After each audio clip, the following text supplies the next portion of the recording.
Voilà, bonsoir à tous. Toujours la peur au ventre, toujours le cerveau qui tourne autour de ce virus, coronavirus, qui continue de faire des ravages. On est vraiment très mal parce que de plus en plus des personnes comptent sur la liste des personnes contaminées. Ça devient de plus en plus inquiétant au fur et à mesure que les heures passent. On va plus parler de jours, mais au fur et à mesure que les heures passent. Et on se rend compte qu'en fait, nos pays d'Afrique auront directement presque la même physionomie que les pays d'Europe et des États-Unis et de partout. C'est une question de temps là maintenant parce qu'on a été les derniers à avoir des cas, presque les derniers. Et si on considère que ceux qui quittent l'Europe se retrouvent... Oui, puisqu'il y a toujours des avions qui arrivent, voilà, donc il faut bien s'attendre à pire avec ceux qui sont déjà contaminés, qui sont entrés, qui ont contaminé d'autres. Donc les précautions, on va toujours revenir là-dessus. Faisons très attention. Voilà, et que dans les écoles aussi, on ne sait même plus par quel bout commencer. Si en France on nous parle du manque de lits pour le nombre de patients, je ne sais pas ce qu'on dira ici, ça va être très très compliqué. Il ne faut pas qu'on en arrive là. Bonsoir à tous et bienvenue à C'est Comment. On va garder le sourire naturellement car vous le savez, c'est une règle dans cette émission, garder le sourire quoi qu'il arrive. Bien des choses à vous et bienvenue à ce programme, à ce grand rendez-vous. Bonsoir Dexter. Bonsoir Joyce. Bien sûr, on est tous sur le qui-vive, vu la montée en puissance, la poussée logarithmique de ce virus. C'est normal que ce soit l'actualité qui prédomine. Je regardais encore le 19h50 sur Canal 2 International et bien sûr, à environ 15 à 20 minutes, le journal consacré au Covid-19. Ouais. Donc c'est normal, en tout cas. Une belle enquête que vous pouvez retrouver encore sur la page de Canal 2, sur Facebook, mais voilà, également... sur la chaîne YouTube de Canal 2, où on a consacré plus de 20 minutes au 19h50 sur le Covid-19. Donc ça veut dire que nous sommes en alerte et tout porte à croire que le monde n'était pas préparé à cela. Ouais. Donc maintenant, il faut réagir, il faut être conscient, il faut être responsable, voilà, et suivre les consignes. La science est notre seule boussole. Bonsoir. Voilà, bonsoir. Bonsoir, Cabrel. Il y a même un premier cas. Un Camerounais mort, apparemment, c'est un Didier Mbeng du côté de Oui, oui, à la Salpêtrière. C'est C'est le même hôpital où on a perdu un journaliste antillais français d'Afrique Magazine, Jean-Michel Denis. Voilà, paix à son âme. Oui, toujours du corona. C'est-à-dire que quelqu'un peut tomber une crise cardiaque sur une maladie. Si on tombe là, tu sais que c'est corona. Ah, on ne sait pas. Oui, ça mais ce qui est sûr, c'est dans un centre hospitalier. Dans tous les cas, il y a la possibilité de faire des tests une fois que vous avez l'impression, vous avez des signes. Non, je dis que là, maintenant, si quelqu'un a des symptômes, s'il sent qu'il a des symptômes, je pense que les symptômes, on les connaît. C'est un peu comme les symptômes de la grippe, avec plus de fièvre, naturellement. Mais il faut vous faire consulter. On va vous faire un test et vous aurez la réponse et les résultats, vous saurez ce que vous avez exactement. Moi, je m'interroge surtout sur la prise en charge, parce qu'on dit qu'il y a certains qui sont guéris. Comment est-ce qu'on traite? Donc, il y a pas mal d'informations qui fusent, qui ne sont pas toujours vraies. Est-ce qu'il y a vraiment un traitement? Moi, c'est la question que je me pose. Bon, pour le moment, on n'a pas présenté un vrai traitement. Je pense que il n'y a pas encore de traitement homologué. L'immunité, le fait qu'on a, on va dire des militaires en nous qui peuvent lutter, je pense qu'on les fortifie un peu plus pour qu'ils bagarre le plus possible. Pour le moment, on n'a pas encore parlé de traitement pour le moment. Il y a naturellement des études qui sont en train d'être faites pour un vaccin qui se dispute déjà entre l'Allemagne et les États-Unis sur la paternité du vaccin. Le Congo, ça dit que nous, on ne veut pas nous le vaccin en Afrique. Nous, on est déjà immunisés, vaccinés. Vous voyez, souvent les vaccins arrivent comme ça. Heureusement Après, que ce n'est qu'un Congo, ça, parce que la maladie, malheureusement, on pensait aussi qu'elle n'allait pas arriver en Afrique. Et elle est là. Donc, mais généralement, Cabrel, je ne suis pas médecin, mais généralement, je pense qu'on utilise souvent le virus pour créer le vaccin. Donc, tu ne peux pas éviter, quoi. Voilà, c'est comme ça. On utilise un virus. On combat le mal par le mal. Par le mal. Pour faire les vaccins, on utilise une partie. Des virus, soit qu'on a... La cellule souche, parfois. La cellule. Donc, c'est ça qu'on va nous injecter ici. On n'a pas tous les vaccins, c'est ça. Pour le moment, les vaccins n'est même pas prêt, Cabrel. On n'y est pas encore. La plupart. Bonsoir Joe. Hello. Hello. Bonne émission. C'est vrai que l'actualité est vraiment morose. Il y a une réelle psychose déjà chez nous, justement avec tout ce qui arrive. Et, voilà, ce qui arrive, malheureusement, on est obligé de leur dire d'attendre 14 jours, c'est la règle, pour savoir s'ils sont malades ou pas. Et justement, là, le respect des consignes, justement, et de rigueur. Et de rigueur, mais les gens n'arrivent pas à respecter parce qu'ils n'ont pas encore entendu de morts sur le territoire.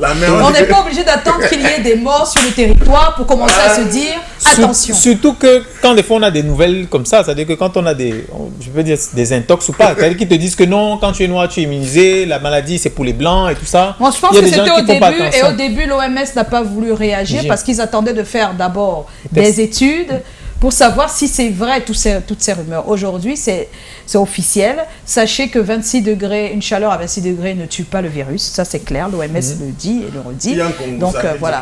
Mais l'avion qui a atterri là, il y avait un patient qui était atteint de ça.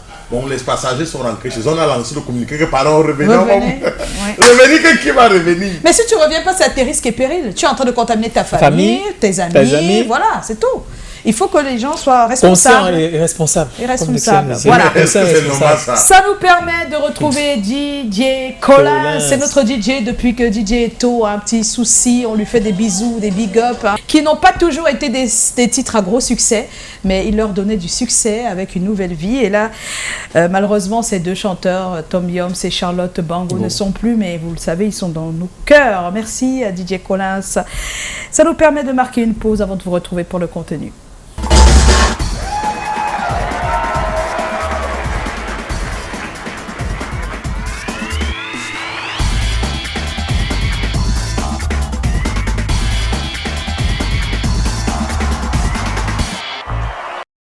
Voilà, on va s'arrêter aujourd'hui sur un thème qui nous concerne un peu tous. On sait qu'autour de nous, il y a beaucoup de personnes qui ont ce problème. Vous allez comprendre pourquoi je parle de ce problème exactement, parce qu'il y en a vraiment beaucoup qui sont camerounais et qui le font.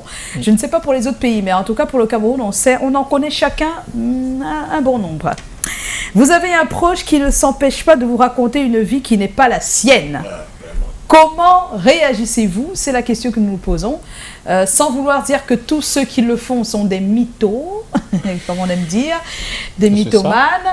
Il est important qu'on sache comment réagir face donc à un proche qui passe le temps à raconter des bobards sur sa vie, qui vit une vie qui n'est pas la sienne à travers les mots à travers les mots, il décrit une vie qui n'est pas la sienne, mais il dit que c'est la sienne. Donc voilà.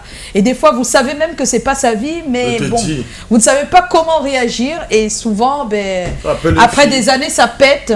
Tu appelles une fille, elle est en train de boire le tapioca au téléphone, elle est en train de manger. On a dit les proches. On n'a pas dit quelqu'un à qui tu fais la cour. Non, c'est tous les proches, non. Non, c'est pas une proche. J'ai les filles, c'est tout proche, non, ma. Non, c'est pas proche. Quand tu dragues, tu es encore étranger. Non, j'ai pas dragué. C'est mon ami, c'est ma pote, je connais une fille. Elle mange juste à toi, ma diana que l'on te voilà, non, c'est autre chose, oui. Si c'est ton ami, c'est une proche. Mais pas une dame que vous draguez, vous-même vous passez le temps à mentir, c'est pas vraiment la mythomanie, c'est juste pour séduire. Voilà, c'est différent. On ne parle pas du mensonge pour séduire. En tout cas, pas pour séduire celui avec qui on veut passer sa vie. Le mensonge, c'est le mensonge. Oui, mensonge, c'est mensonge. Mais dans ce cadre-ci, c'est un proche qui ment. J'ai un ami qui ment, même sur le lit d'hôpital, il ment. Il dit que tu as mangé quoi le matin, il dit que j'ai mangé, ou c'était les salades, il a vomi le coquille. C'est grave quand même. Je dis qu'il manque. Dans tous les cas, comment réagir? Comment réagir quand on a un proche qui passe le temps à mentir sur sa vie? C'est important qu'on en parle parce que beaucoup sont en face de ce genre de problème. Beaucoup sont même des menteurs et le savent, ils ne savent pas comment s'en découdre parce qu'ils ont déjà menti sur leur vie. Ils ne savent pas comment revenir sur le mensonge qu'ils avaient. Voilà, c'est souvent ça. Il y a un autre moment, on a convoqué ses parents au collège. Il allait changer de père parce que son père c'était un maçon. C'est-à-dire qu'il manque jusqu'à... Il a même honte, vraiment. Mais tu as utilisé le mot. La honte peut faire que des gens se retrouvent dans des situations pareilles. Voilà, on va en parler. On aura nos invités parce qu'ils sont deux ce soir. Et puis, on n'oublie pas, si jamais vous avez un avis sur le thème de ce soir, comment réagir quand on a un proche qui ne s'empêche pas de nous raconter une vie qui n'est pas la sienne. Vous allez sur notre page Facebook, vous postez votre avis. Vous nous dites aussi ce qui peut vraiment pousser quelqu'un à le faire, mais également quelle est la conduite à tenir quand on a quelqu'un comme ça. Voilà, on va tout de suite retrouver l'actu.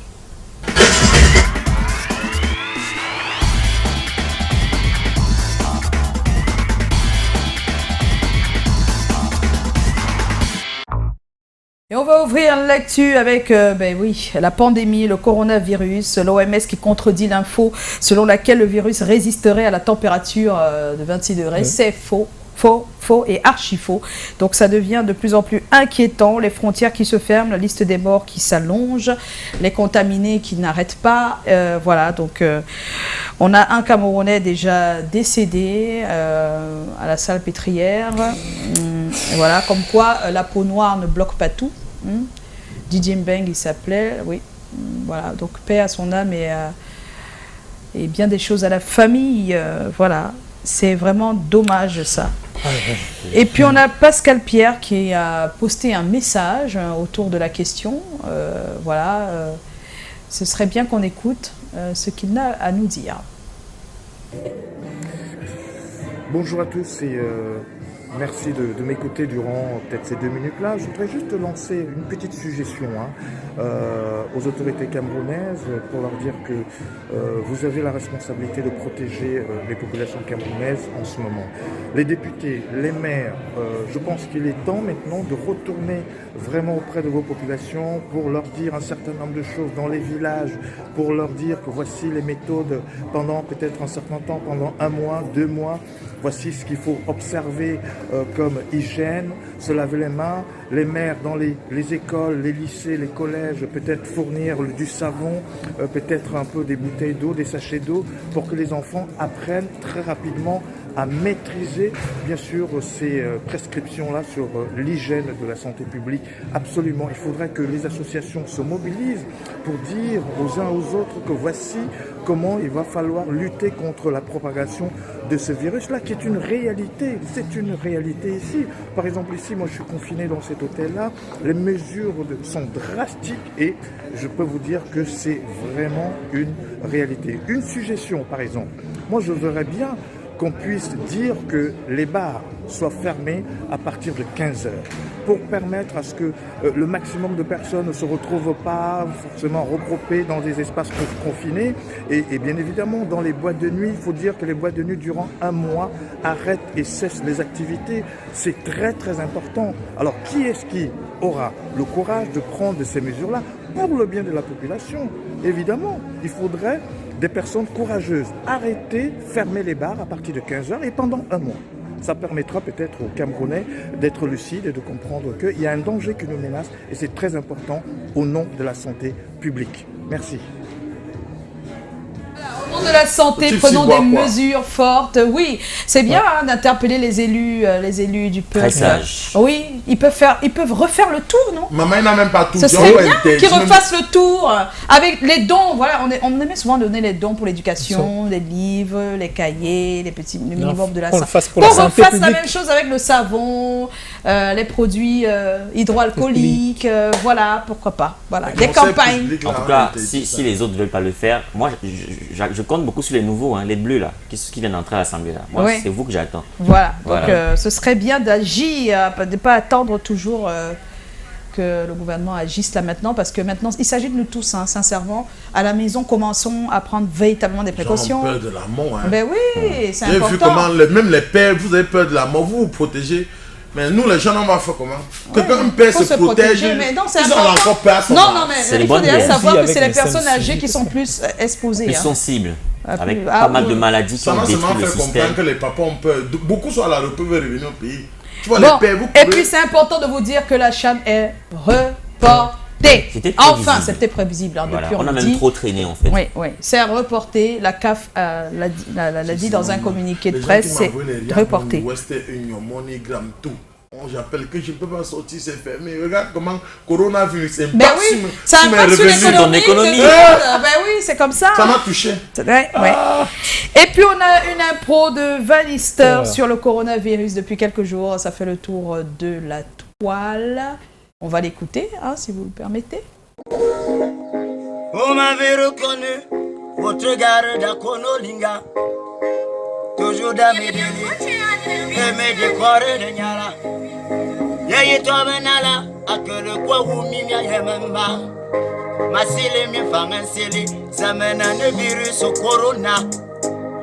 Moi je vais lui parler comme je n'ai pas parlé au sida et Ebola. Attendez. Quand j'étais enfant, on parlait de corona, la voiture. À présent c'est quoi ces choses que j'entends là? même si les minena. Y'a bien belle ne bien se manetang et tombe virus corona. Ça fout la frousse maintenant lorsque quelqu'un tousse. Ça me pousse à me demander si on va y passer tous. Ça malade sur les jambes, on dirait couscous, yeah. J'ai vu d'autres tomber en Italie et en Chine comme des mouches. Corona, on est ça. Corona, tu es qui? Petit virus bizarre.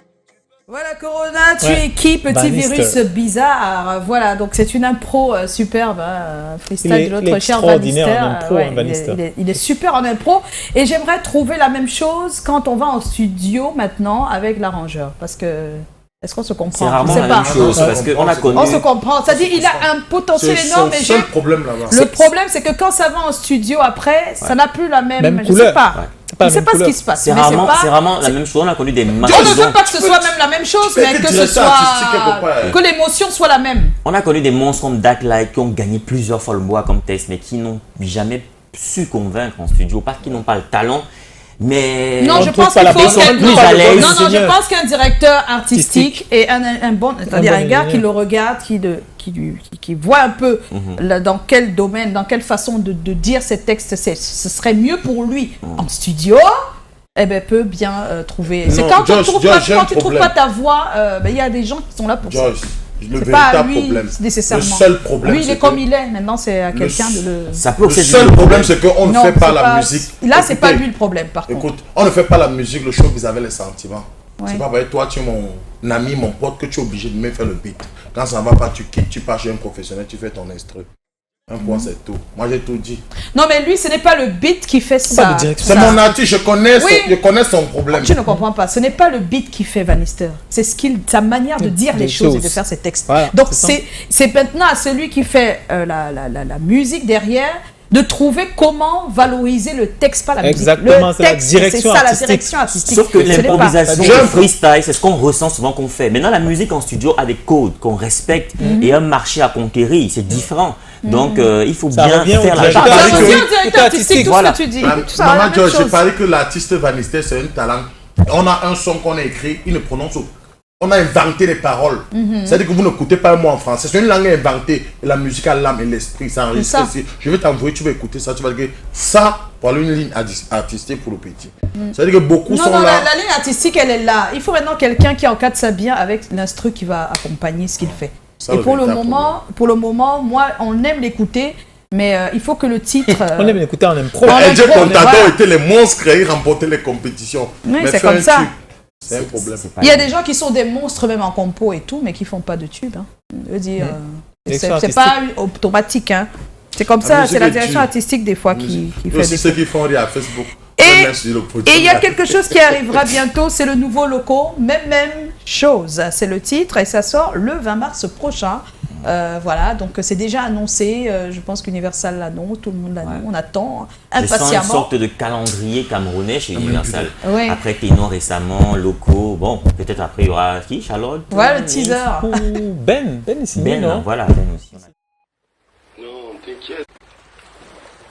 Yo, loco, je viens de dire pour toi, mon frère. Tu es où? Bébé, s'il te plaît, rappelle-moi. J'ai un gros souci là, j'ai besoin que tu m'aides. Non, t'inquiète. Loco va payer. Il va payer, t'inquiète. Allô? Oui, Loco, je vais te demander un truc, en fait. Assez bien quand même. D'accord, donc c'est toi qui le penses. Donc c'est annoncé le 20 mars, même chose. Vendredi non. Et puis le concert vide-grenier humanitaire pour les détenus, ce sera dimanche 22 mars. On espère que, parce qu'avec le corona, c'est pas évident. Ça sera au Castel Hall, entrée libre, tout en blanc. Il faut être avec l'ambassadeur du mouvement humanitaire que pilote Baraka. Baraka, c'est une chanteuse de gospel. Elle a tous ses ambassadeurs avec elle pour No Condemnation Concert. Voilà, c'est comme ça que ça s'appelle. Et voilà, on est de tout cœur avec elle, voilà. Je fais une proposition, je pense que celui-là, pour tout ce que Mewa a mis dedans, on devrait aller jusqu'à 2 semaines, comme pour des cœurs. C'est ma proposition. Je profite de ça pour souhaiter un joyeux anniversaire librement beau à Mewe. Mewe qui signifie tout simplement maître, élégance, intelligence, Waman. Parce que le W là signifie C'est Waman. C'est un Waman. gars qui flex. Quitter la Côte d'Ivoire, venir take le succès au go. Mince. Et Et ce le sera pas Y. la première fois. Hein. A signifie Joyeux hasard, donc pour nous, anniversaire. c'était qu'elle C'est prépare. très C'est synchro bien ça, ce soir. synchro. C'est vrai qu'un match de foot, on remplace quelqu'un, celui C'est qui ça, ankle DJ prend sa Toba place. Vibe. Non, hey. Ah, mais tu peux faire ça sans manque, sa maladie. Tout de suite, on va accueillir nos invités. Oui, on Joe. reçoit notre invité avec... Non, après le jingle d'abord. Ah, après le jingle. D'accord.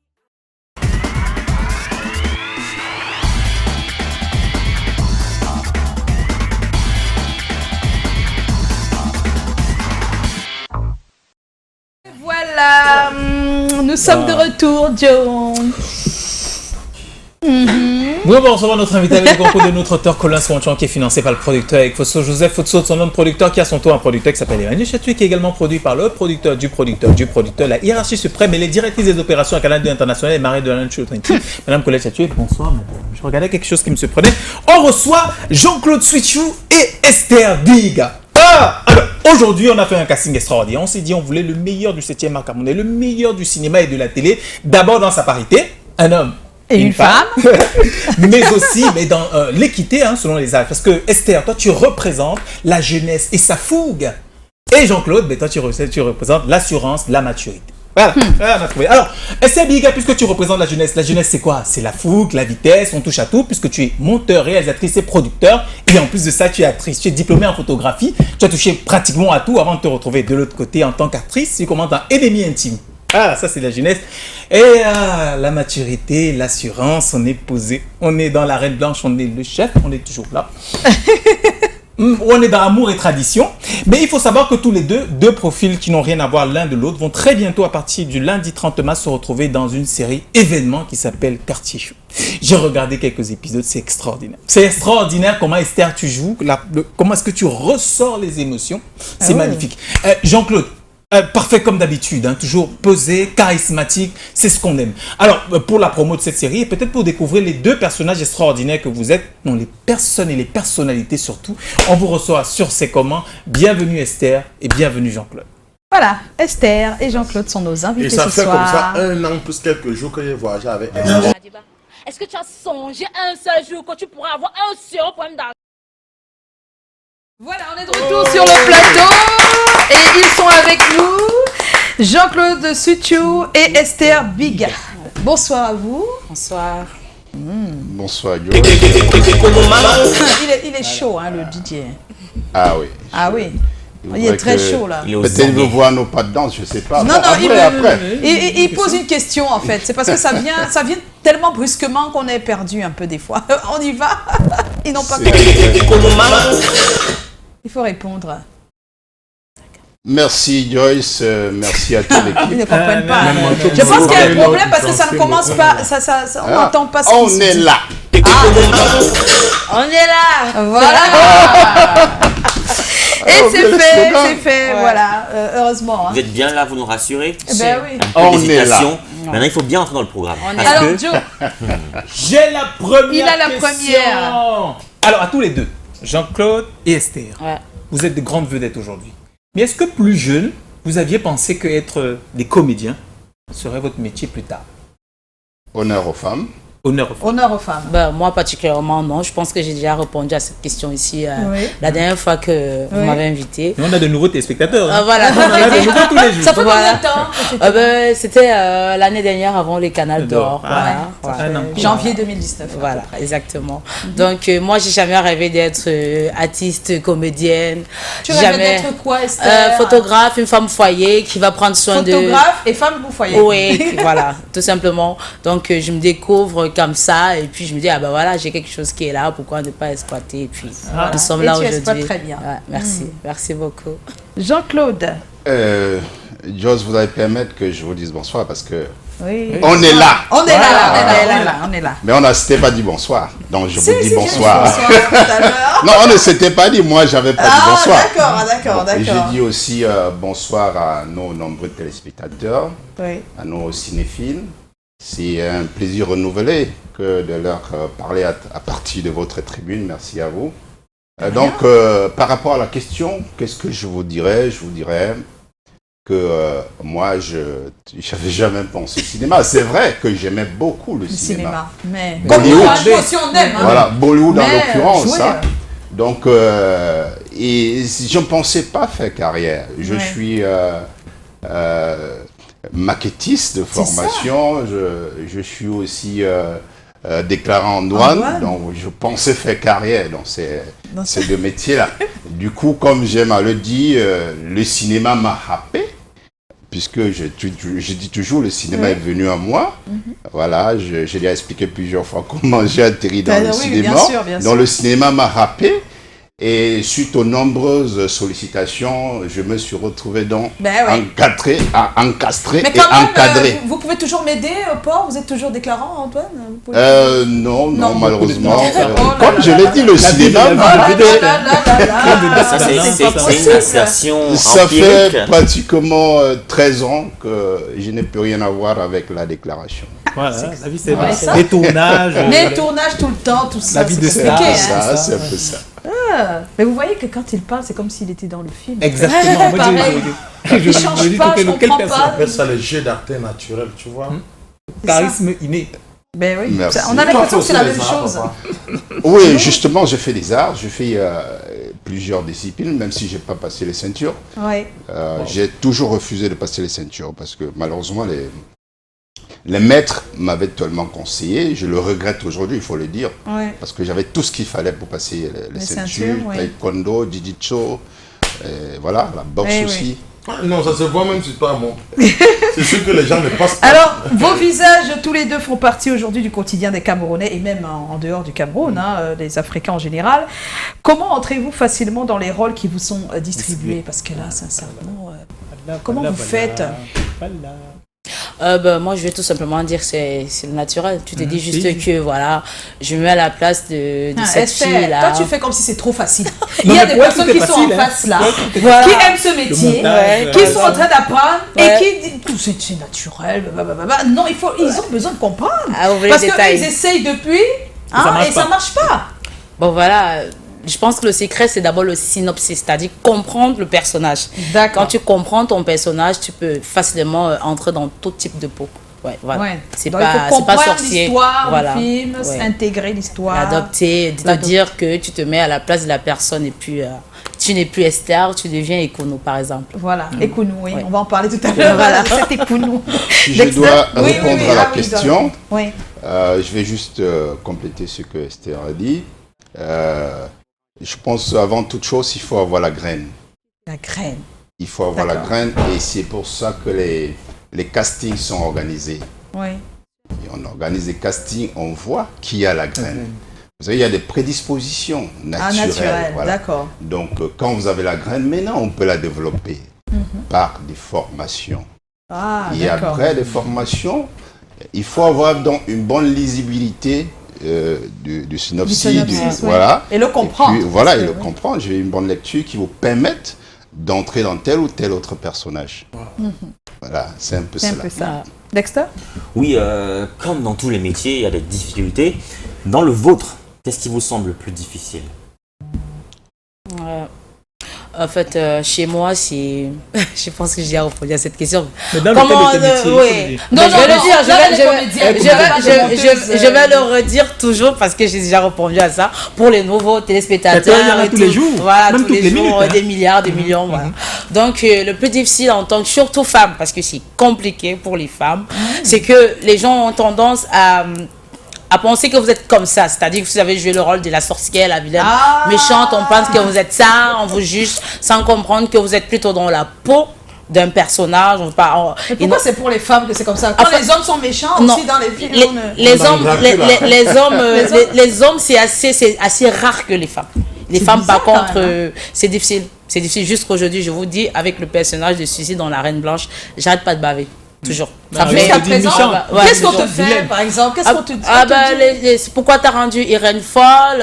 Pourquoi est-ce que t'es méchante, Suzy? T'es une grosse séductrice, ça se voit que t'as pas de cœur.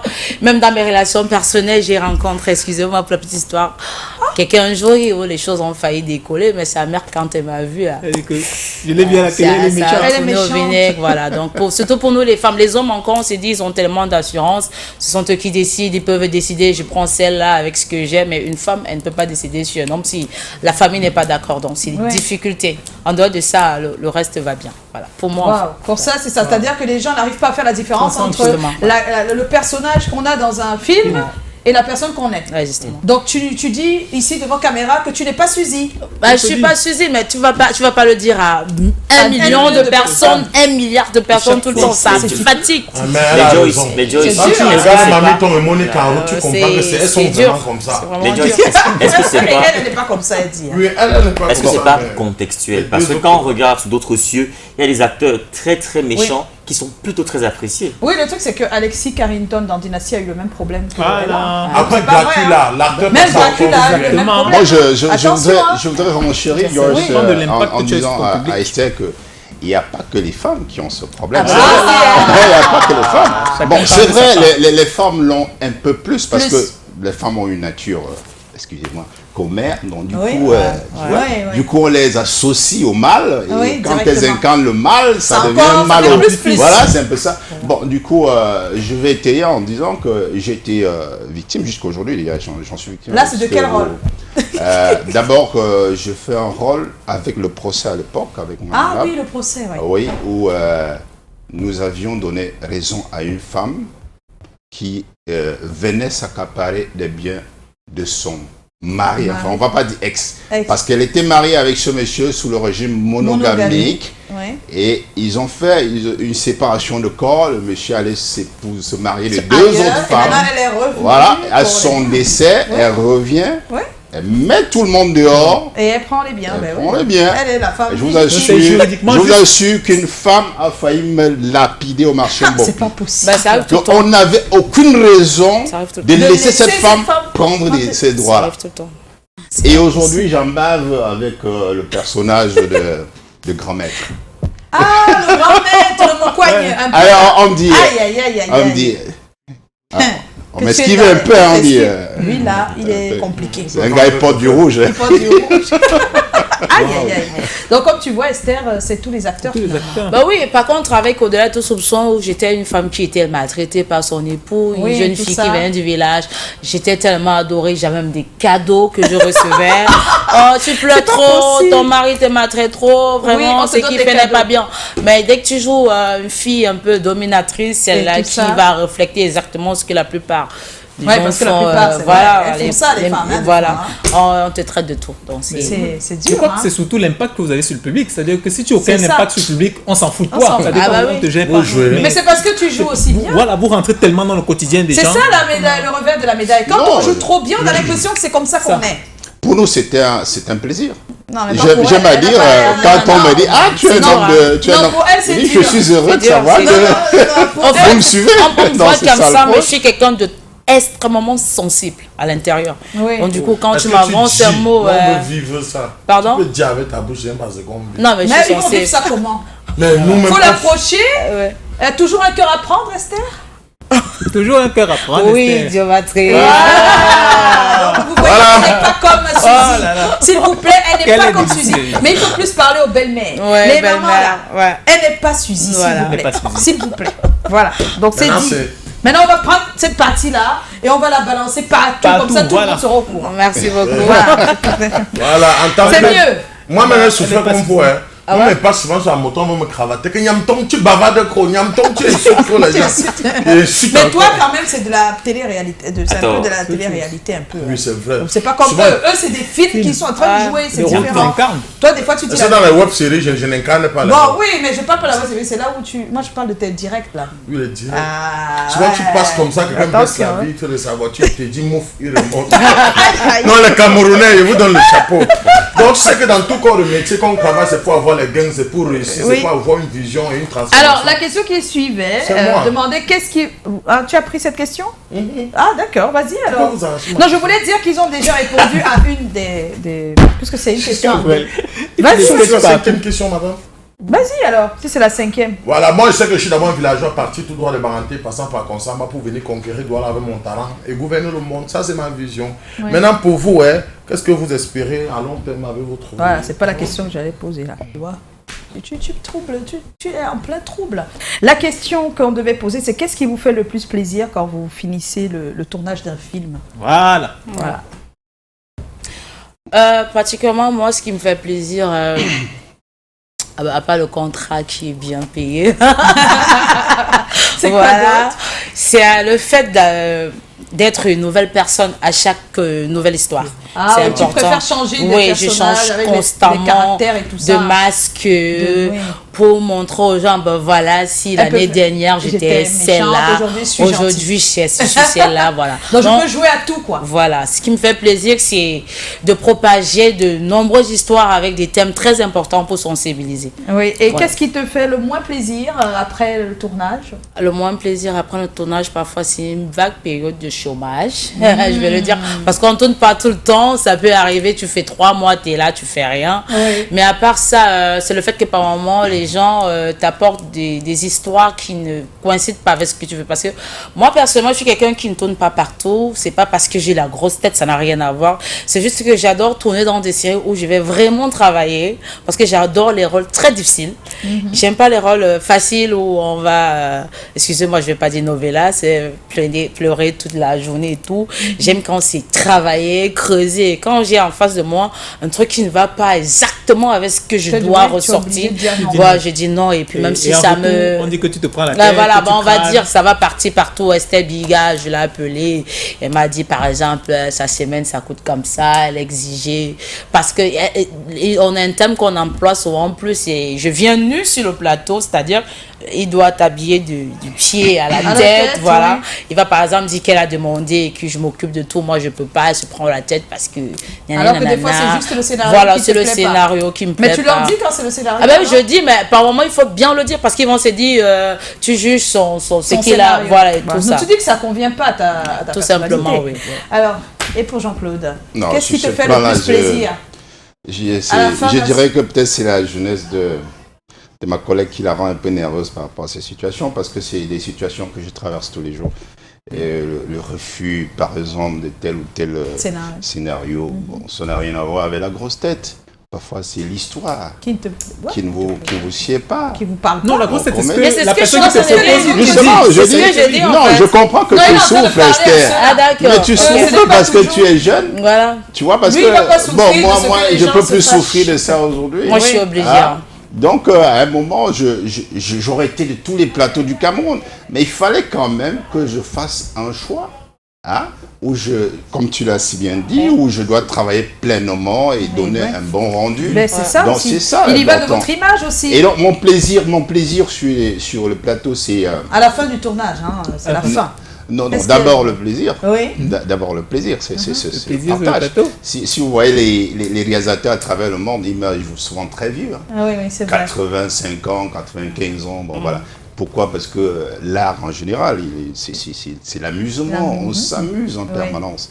Bon, malheureusement, mon seul regret, c'est qu'il n'y ait pas assez de plateaux, comme elle a dit. Il faut qu'il y ait le plus de plateaux possible. Mon regret, c'est ce qui m'énerve souvent aussi après. C'est que c'est souvent pas aussi payé que ça. Voilà, il y a des fois, c'est pas très bien payé. On n'en vit pas. Voilà, c'est ça. Ouais, c'est vrai.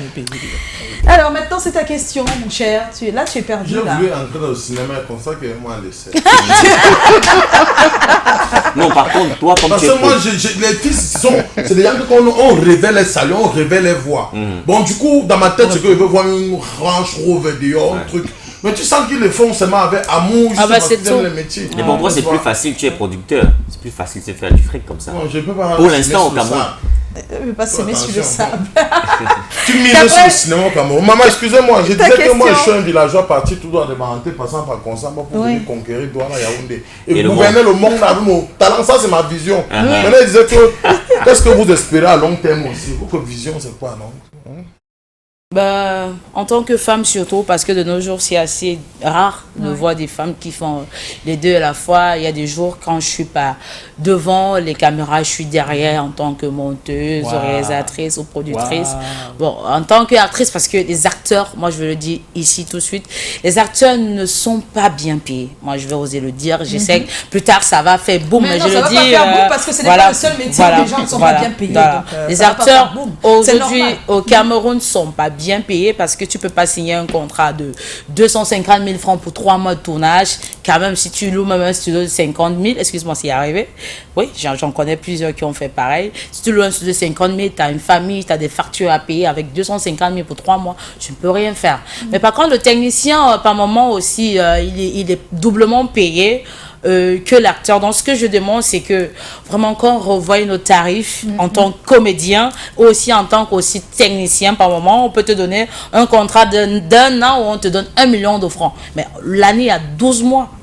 Avec 1 million en 12 mois, tu vas vivre comment? Donc il faut revoir les contrats et tout ça.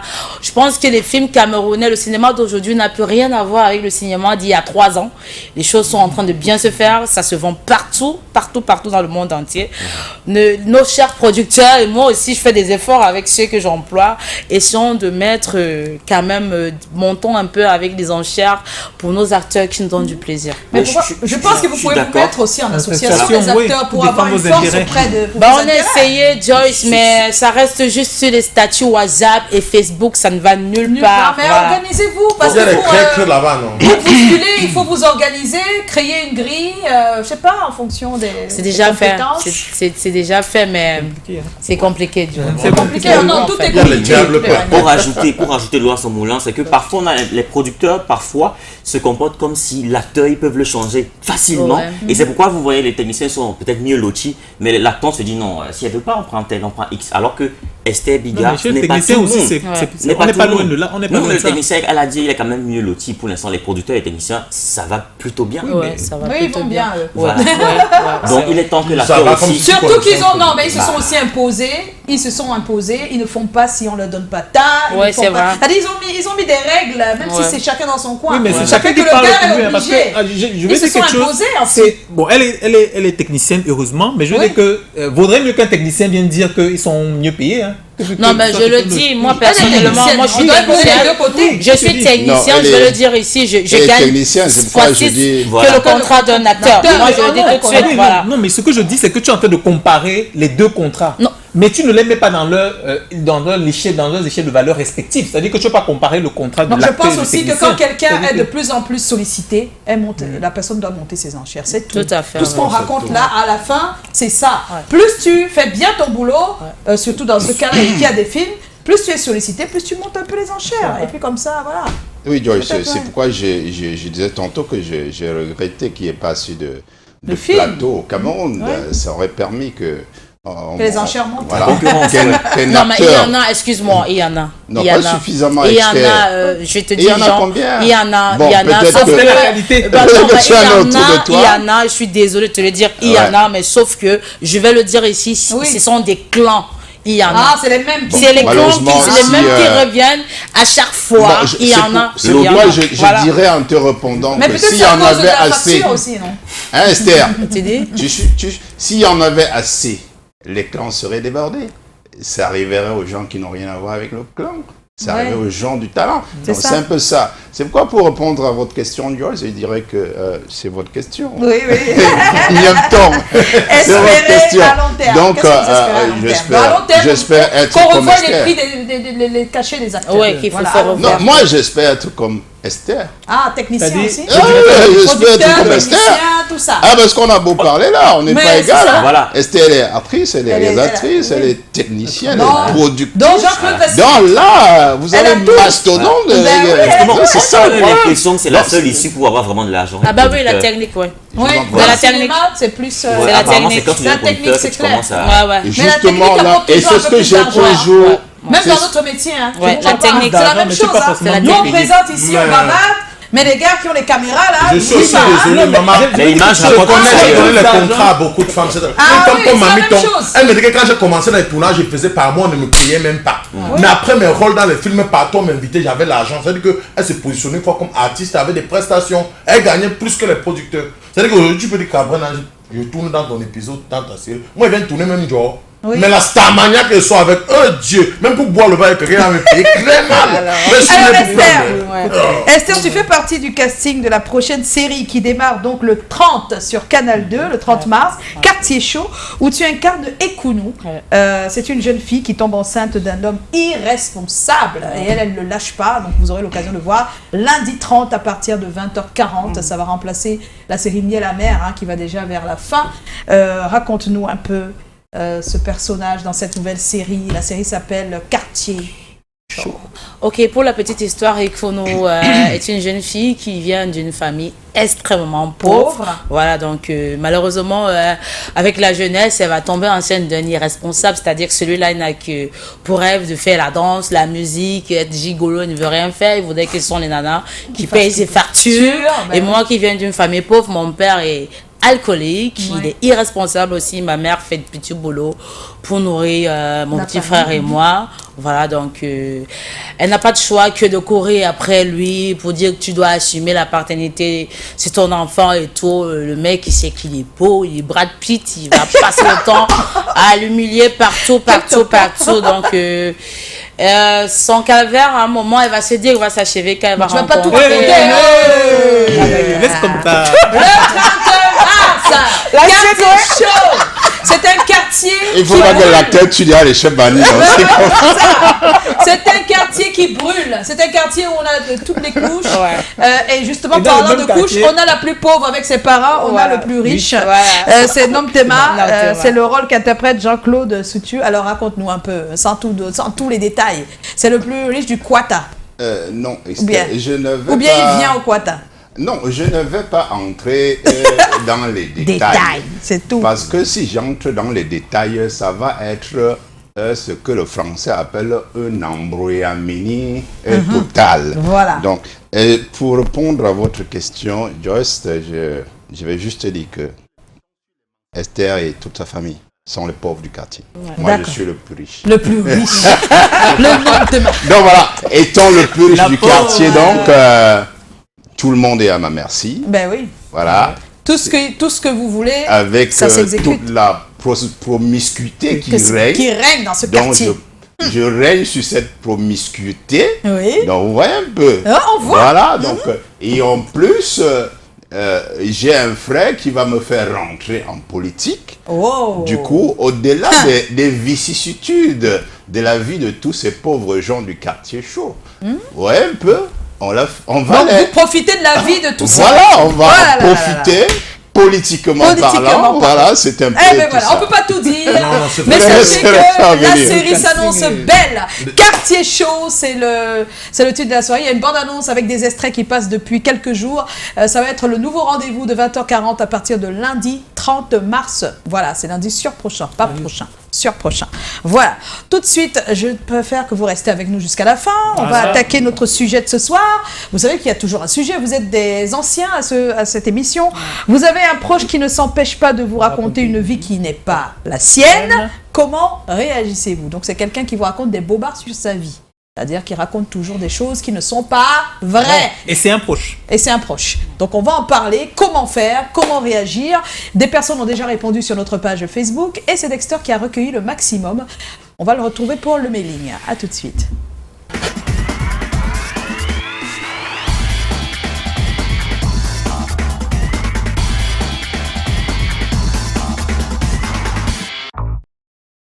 Alors, notre cher Dexter, qu'est-ce qu'ils ont dit sur la toile? Voilà, vous le savez, chaque soir, le débroussaillage de notre sujet commence par les réactions de nos abonnés, nos fans et bien sûr nos super fans. On va commencer directement avec Georges Niamsi. C'est comment? On est là. C'est de lui dire que j'ai comme l'impression que tu vis dans une illusion car tu dis ou me laisses voir que ce n'est pas ce que je sais de toi. Là, il pourra t'épargner de ces histoires au risque de se voir ridiculisé et tu iras peut-être les raconter à quelqu'un d'autre qui ne le connaît pas. Autre message, Julie Mélier, c'est comment? On est là. Pour ma part, sans tourner de midi à 14h, je lui fais savoir déjà que je sais qu'elle rencontre des balivernes. Ensuite, je lui dis que dans la vie, il faut toujours rester soi-même. Sinon, à la force de raconter ce que tu n'es pas, tu risques de devenir, de retrouver au village de si je savais. Voilà. Emmanuel Youmsi, c'est comment? On est là. On est là. Je lui dirais tout simplement d'être de moins en moins rêveur, puis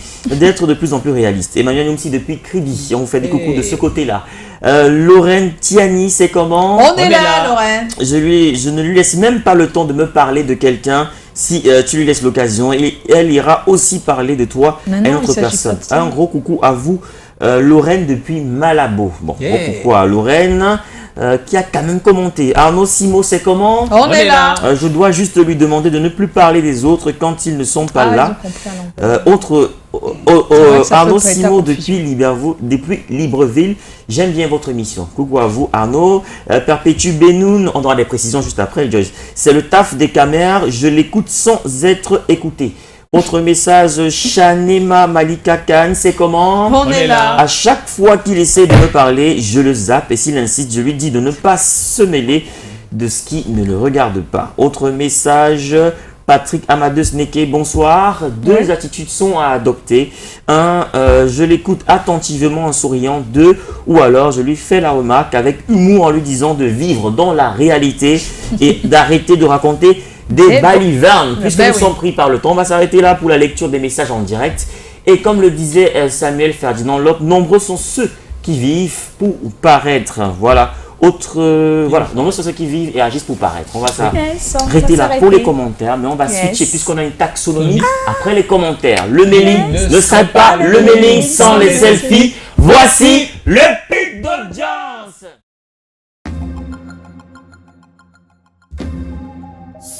5 ans déjà. C'est comme on met le show sous les platines de DJ Eto avant de débouler les drôleries de Joe. C'est comment ça rigole sur le plateau avec Alagan et des invités hyper élégants. On choisit des thèmes sur ce que vivent les gens. Amour, famille, sexe, on parle souvent d'argent. Et quand on veut vos habits, on demande à Tommy et ses experts. Le Mélis est là, fait le Dexter, puis à Paris et ses yeux. Le point de Lydie qui nous rend heureux. Les people de Lisette, y'a le flow. Et la diva Joyce qui coordonne le show. Regarde autour de moi, regarde autour de moi. Dis-moi qui est bien là, dis-moi qui est bien là. Regarde autour de nous, regarde autour de nous. Je suis là, tu es là, nous sommes là ensemble. Pas la peine de se prendre la tête puisqu'on est là. C'est comment on est là après 5 ans. C'est comment on est là encore longtemps. C'est comment on est là après 5 ans. 5 ans déjà. Vous êtes au rendez-vous tous les jours. Facebook, WhatsApp, tout ça joue. Calagan, le proverbe du jour. Incontrôlable avec son humour. L'ambiance est chaude, le délire est fou. Pour un plaisir impressionnant chez vous. They like joy, joy, joy, joy, joy. Hey, c'est comment? Regarde autour de moi, regarde autour de moi. Dis-moi qui est bien là, dis-moi qui est bien là. On est de retour. Allô. On est en compagnie d'Esther Bigal. Mais Joe, qu'est-ce qu'il y a? Tu as pris, j'espère. Elle m'a annoncé un truc qui est trop génial. Bah, okay. La table, elle en souffre. Hein. Elle a pris de la taurine. Oui, on dirait. Ça nous permet de nous asseoir sur le thème de ce soir. Êtes-vous prêts à nous répondre, mes chers? J'espère qu'il a fait le texte du Covid. Hein, parce que là, peut-être que c'est des effets. Vous avez un proche qui ne s'empêche pas de vous raconter une vie qui n'est pas la sienne. Comment réagissez-vous, mes chers? Avant de faire le tour, il vous raconte à vous des choses qui ne sont pas vraies sur sa vie à lui. Il l'embellit. Je pense que la plupart embellissent leur vie. Mais il y a certains qui mentent plutôt en fragilisant même leur vie, en la rendant je sais pas quoi, juste pour... Donc ça dépend. Hein. Donc des fois c'est... Faire pitié. Oui, pour faire pitié, pour paraître, je sais pas, pour faire pour que tu lui donnes quelque chose, par exemple, aussi. Ouais, donc c'est des fois des deux côtés, mais c'est vrai que c'est plus dans l'embellissement, la plupart des gens qui mentent sur leur vie. Avant de faire le tour ici, on va écouter ce que des personnes ont répondu à cette question dans la rue, et c'est Samuel Baïra, notre stagiaire en compagnie d'Armand Pagna, qui ont fait le boulot un peu pour nous ce soir. Moi, je veux réagir d'une autre manière, parce que sincèrement, il n'est pas sérieux. Là, je constate que c'est un menteur. Et là, je ne peux plus rien traiter avec lui. Parce que tout ce qu'il me dit, c'est le mensonge. Donc, je ne le crois plus. Avant, je le croyais, mais je constatais que c'est un menteur. Donc, ça ne sert à rien. Non, ma réaction, c'était de lui quitter une fois et lui dire ce que tu es en train de dire là ne m'arrange pas et tu n'es pas clair. Je vais rejeter carrément, parce que je n'ai pas besoin que quelqu'un puisse venir me raconter sa vie. Si tu me dis que tu as eu des véhicules, ou tu es ceci, cela, tu viens me raconter, tu me racontes ta vie par rapport à quoi? C'est lui qui sait ce qu'il est en train de viser pour raconter cela. Parce que nous, on n'est pas au courant, on ne connaît pas à quoi ça nous... Donc on n'a aucun intérêt à propos. La réaction, c'est de ne plus faire de commentaires avec lui, de ne plus l'écouter, parce que ce n'est pas une information, c'est le racontage. Il y a des racontages aussi qui éduquent, mais ça, c'est un sale racontage. D'autant plus que lui-même ne tirera profit, c'est ça. Parce que si tu mets dans ta tête qu'il est en train de te dire la vérité, c'est toi qui es en train de perdre ton temps. Parce que là déjà, ça ne tient pas, son histoire n'est pas debout. Donc pour moi, c'est comme si ça me passe au-dessus de la tête, quoi. Je peux semblant, mais alors que je ne suis pas intéressé. Alors qu'il n'est pas intéressé, attention. Hein. Aïe, aïe, aïe, c'est ce qu'on fait un peu tous, hein, des fois, quand quelqu'un te raconte des boubards. Bon, on va faire un tour. Dexter ? Oui, moi, dans un premier temps, je vais faire un peu comme notre cher taximan l'a dit. Je vais faire semblant, parce que moi, c'est une particularité que j'ai. J'aime bien jouer à l'idiot. Donc, je fais toujours comme celui qui ne comprend rien, qui n'écoute rien, mais qui voit tout. Donc, je joue à son jeu, je le laisse dans son film. Peut-être c'est son rêve, peut-être il souhaite réaliser cela. Donc, si ça reste là, tant mieux, et qu'il réalise, pourquoi pas. Mais si ça perdure des années, peut-être il souffrait d'un trouble de la personnalité. Donc, ce que moi je lui conseillerais, c'est d'aller voir un psychologue. Donc, tu vas lui dire. Voilà, d'aller voir un psychologue. C'est ce que je ferais. Mais il t'écoutera pas. Toi, tu vas lui dire, va voir un psychologue comme ça. Je vais essayer de le convaincre. Oui, donc, avec des arguments que, voilà. Avec peut-être quelques notions, en évoquant quelques auteurs qui ont écrit là-dessus. Oui. Lui comprendre que c'est du sérieux. Peut-être, puisque j'ai des amis psychologues, je lui en présenterai quelques-uns gratuitement au début. Qui comprennent que c'est important. Et peut-être après, s'il a les moyens, il pourra payer. Peut-être pourquoi pas. Si c'est un vrai pote, je peux l'aider. D'accord. Esther ? Oui, pour ma part, moi je suis quelqu'un déjà qui déteste le mensonge. C'est-à-dire si je découvre que tu m'as menti 1, 2, 3 fois et puis la 4e fois, moi je tourne la page. Peu importe que tu sois un proche à moi, mon fiancé, mon chéri, mon ennemi, ma copine, mon ami, tout ça, ma soeur, oui. Je tourne la page parce que... C'est facile de tourner la page comme ça quand c'est ta soeur. Parce que si tu m'as menti une fois, parce que tu ne vas pas changer. Tu ne vas pas changer. On va beau parler, tu peux le faire en 1 semaine, 2 semaines, mais après ce caractère va revenir. Et moi, je ne suis pas là pour te sensibiliser. Donc du coup, tu vis ta vie et puis je m'éloigne. Tu t'éloignes. Oui, tout simplement, je m'éloigne. Joe ? Ça dépend de quel type de mensonge. C'est-à-dire que si tu mens pour faire l'intéressant, du genre on est au Yapaki, je sais pas quoi, en train de boire, et tu vois Esther, elle te dit, oh, moi je suis dans le prochain film de Esther, je la connais, c'est ma copine, ce genre de mensonge-là. Oui, ce genre de mensonge-là, vraiment, je m'en fous éperdument. Mais si par contre tu es quelqu'un qui m'est proche, tu es un cousin, un frère, et que chaque fois tu es bien habillé, tu es bien vêtu, tu me dis ça va bien dans ma vie et tout ça, et que derrière il découvre par exemple que, je sais pas, tu as des problèmes avec l'alcool, tu n'as même pas de quoi ou vivre ou dormir. Même ou dormir, voilà. Tu trimbales ton sac tous les jours, ton lit dans le sac et tu ne dis pas, tu racontes des bobards, je vais à Paris. De l'extérieur, on va croire que moi je suis méchant et que je veux pas aider mon proche. Alors que c'est pas ça. Alors que c'est pas ça. Et puis, moi je vais avoir l'impression que tu n'as pas confiance en moi. C'est-à-dire que tu n'arrives pas à partager des choses qui te sont chères et intimes. Et ça, je ne le supporterai pas. Bon, comment je vais gérer? Ça peut être que tu as développé un complexe par rapport à moi. Tu peux des fois discuter avec des gens et ils te regardent toujours d'en haut ou d'en bas. Donc, ce serait peut-être de mettre la personne en confiance, de l'aider vraiment sans jamais la juger. Ça, c'est la première chose. Bon, maintenant, si c'est chronique, c'est-à-dire que parce qu'il y a des gens qui... ils vont te le faire à toi, tu es le proche, ils font la même chose, ils disent la même chose à plusieurs personnes. Hein. Je dirais que quand c'est chronique, vraiment, à un moment donné, il faut consulter. Il faut consulter. D'accord. Tu vas conseiller à la personne de consulter ou... On va nous consulter ensemble. D'accord. Tu vas avec lui. Un soutien psychologique. Cabrel. Moi, je pense que je suis d'abord un gars diplômé de l'école supérieure du mensonge. Je suis un très grand menteur, je manque d'habitude. D'accord. Tu vois, parce qu'on m'a toujours dit, dessine le bonheur sur ton mur, ça doit entrer. Tu dessines le diable sur ton mur, ça doit entrer. Donc, je suis libre de mentir que peut-être Joy Fosso m'a donné 10 000. Si en mentant, quoi, elle peut me donner 10 000 après. Bon, on sait que c'est un bénéfice pour moi. Mais il y a le genre de mensonge qui détruit ses mains. Il y a le genre de mensonge, je peux mentir sur quelqu'un que, oh, telle fille a fait ça. Il y a un mensonge, j'ai vu ton mari entrer dans l'auberge et ceci, ça détruit un couple. Là, c'est un mauvais mensonge. Vous voyez, il y a des gars que ça. Tu connais la fille là, oui, elle a tué ça.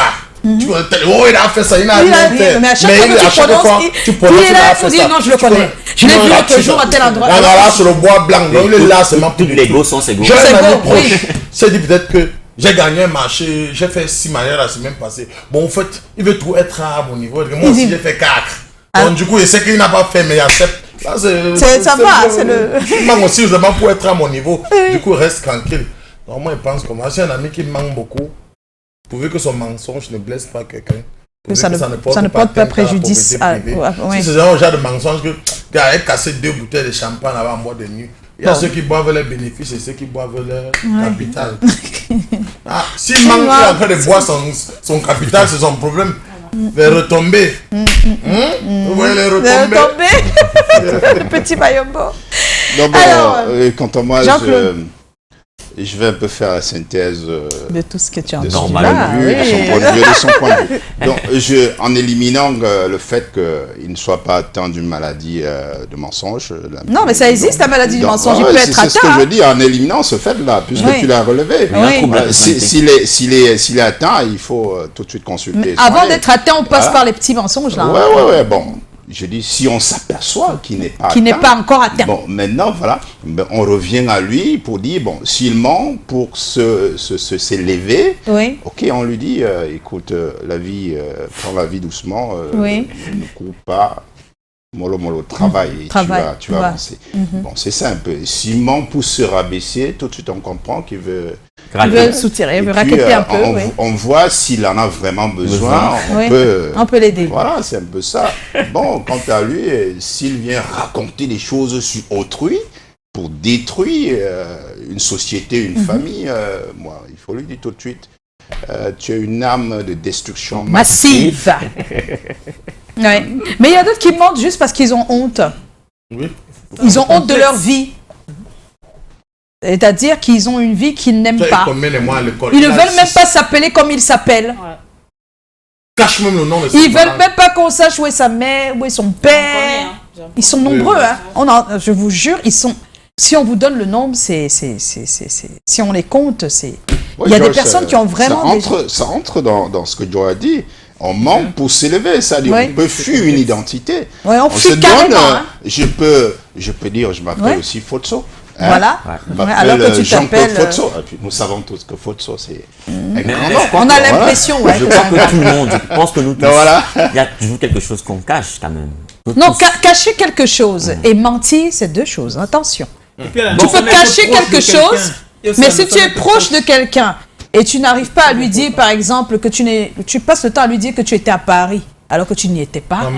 Il y a quand même un problème. On se faisait passer pour les gens pour qu'on n'était pas au lycée classique de Banganté. Oui, les enfants,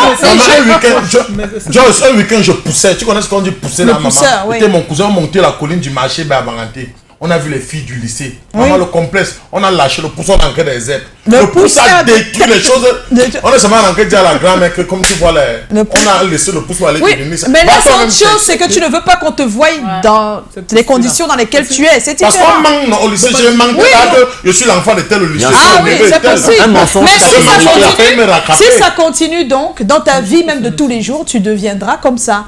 À force de ne pas vouloir la vie que tu as. Je pense que c'est un autre sujet. Ça c'est un autre sujet, oui. Je pense que paraître dans certains milieux, c'est très important. Quand vous êtes un acteur comme Jean-Claude Sujo, oui. Et comme toi, et toi aussi. Oui, mais ça artiste, c'est maman, ils souffrent au pays ici, mais ils mentent. Non, je veux dire que c'est pas marketing personnel. C'est autre chose.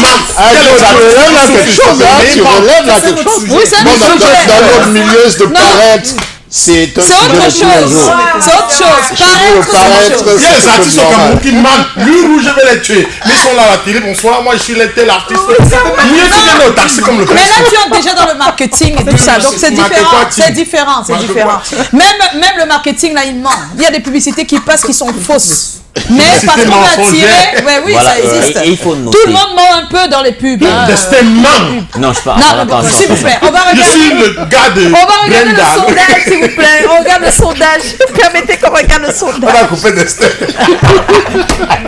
Regardez le sondage, s'il vous plaît. Alors, 80% des personnes disent qu'ils vont isoler la personne qui passe le temps à mentir sur sa propre vie. Ouais. 80% disent on l'isole, carrément. Il y a des personnes qui pensent que quand on isole, plus la personne comprend. Je ne sais pas si c'est vrai, mais peut-être. Comme il peut se suicider. Il peut aussi se suicider parce qu'il va être tout seul.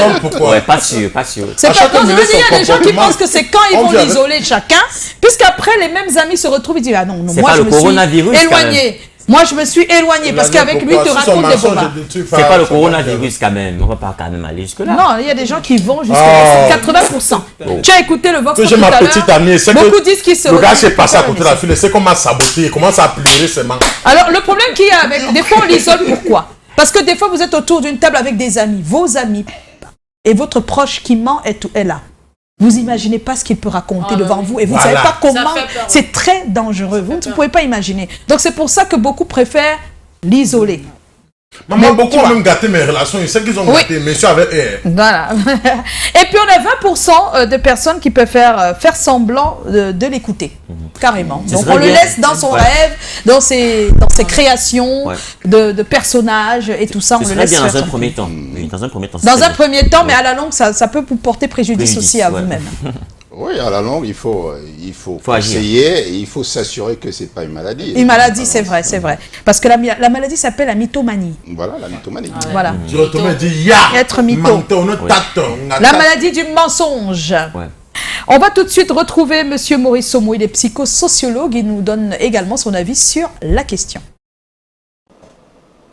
Chaque parole qui sort de la bouche d'un individu est le reflet d'une pensée interne. En quelque sorte, c'est une projection de soi qui est extériorisée. Et Dieu seul sait que chacun voudrait donner à l'autre et à la société une image la plus positive possible de soi. En d'autres termes, on appelle ça une forme de narcissisme.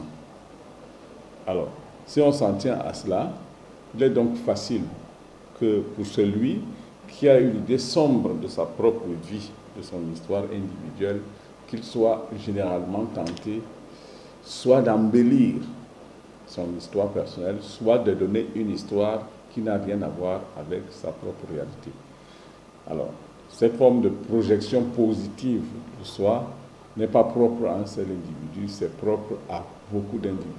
Peut-être beaucoup plus prononcé chez la femme, la jeune féminine, parce qu'en fait, c'est à partir de cette histoire, généralement, que ces personnes sont objet de la convoitise, ou si vous voulez, c'est ce qui peut faire que de l'extérieur, n'est-ce pas, des hommes s'intéressent à eux. Amener l'autre à changer, c'est dans le cas où le récit devient fréquent.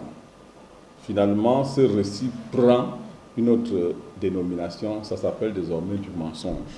Donc la prise de conscience que l'interlocuteur sait comment peut faire renoncer l'auteur du mensonge à son mensonge. La plus grosse conséquence, c'est en cas de découverte de la vérité, ce qu'on appelle la crise de confiance.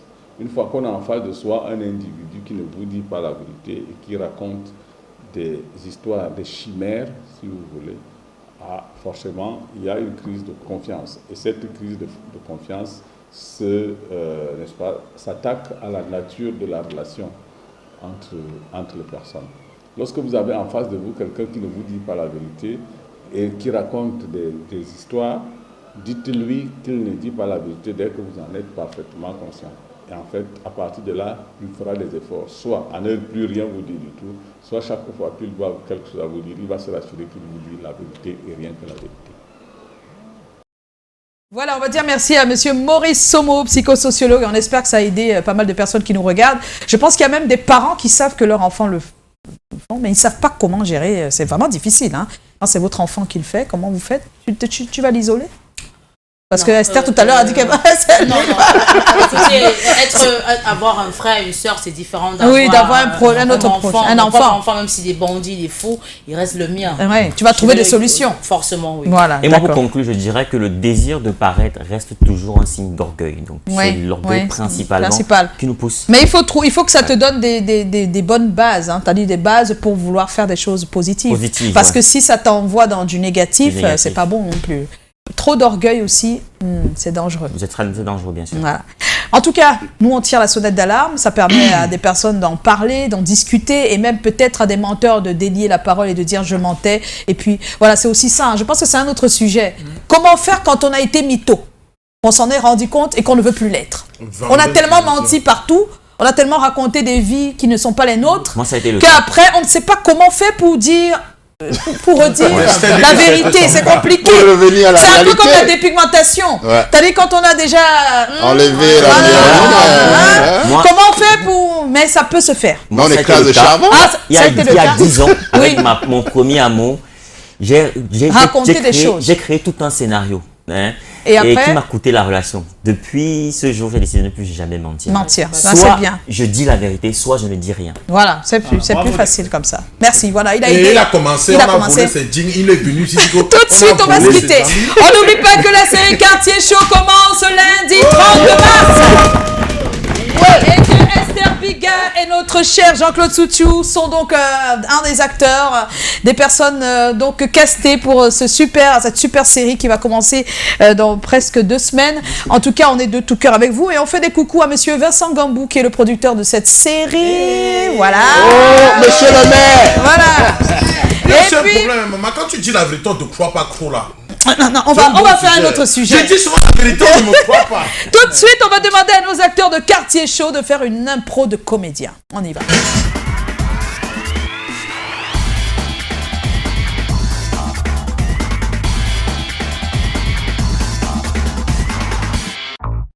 Impro de comédien.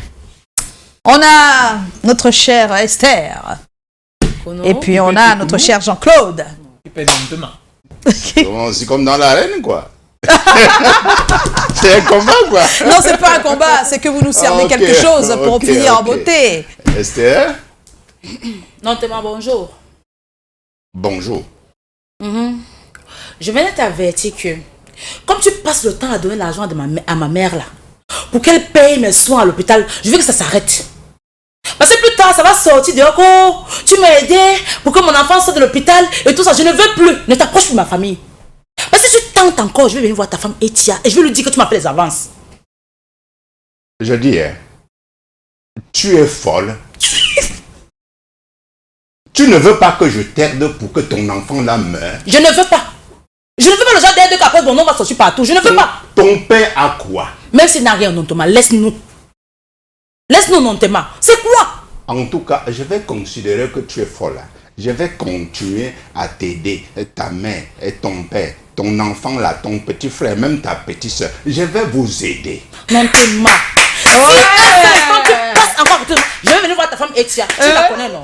On va les retrouver lundi 30 mars, 20h40 sur Canal 2 International dans la série Quartier Chaud. Quant à nous, on se retrouve demain 17h. Ne manquez pas le rendez-vous, ça va être encore époustouflant. J'espère qu'on ne viendra pas ici avec des masques.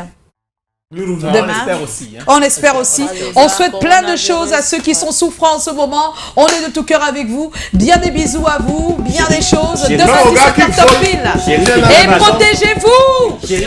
Protégez-vous et sortez le moins possible. Chérie, fais attention. Toi avec ta chérie.